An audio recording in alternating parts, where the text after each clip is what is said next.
President Trump is just commenting that Portland is burning to the ground. We'll have that playback very soon. This as a federal judge in Oregon blocks President Trump from deploying the National Guard to Portland, where the city is battling hundreds of protesters at an ICE facility. It has been ramping up. You have been watching this video along with us. Both state and city officials sued last week after Trump promised to send 200 troops to the city.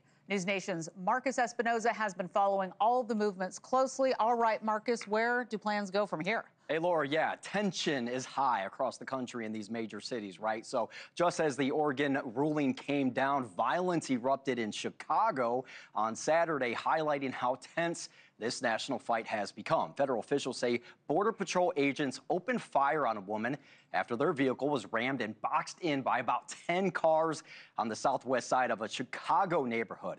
Homeland Security says the woman was armed with a semi-automatic weapon and tried to run the agents over. Officials said after the woman was shot, she drove herself to the hospital.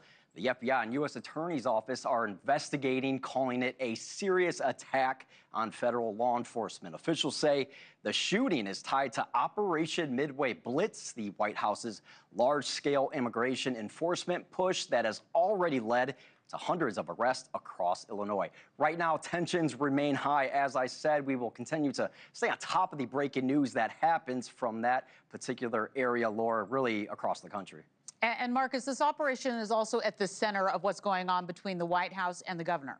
Absolutely. It's right in that site, right? Yeah. This is a focus here, and the White House and these governors, neither side is backing down on this. The White House has authorized 300 Illinois National Guardsmen to assist federal officers, but Governor J.B. Pritzker says he's refusing the order, calling it outrageous and un-American. He says Washington delivered an ultimatum: call up your troops or we will. For weeks, federal task force agents and ICE officers have clashed with protesters outside the Broadview ICE facility, where a free speech zone now separates demonstrators from those agents. Homeland Security Secretary Kristi Noem visited the site Friday as tensions escalated. Meanwhile, in Oregon, that federal judge ruled the president likely exceeded his constitutional authority by trying to federalize the Guard, finding no danger of rebellion and leaving the state's Guard under that local control, at least for now. The administration has already filed a notice of appeal.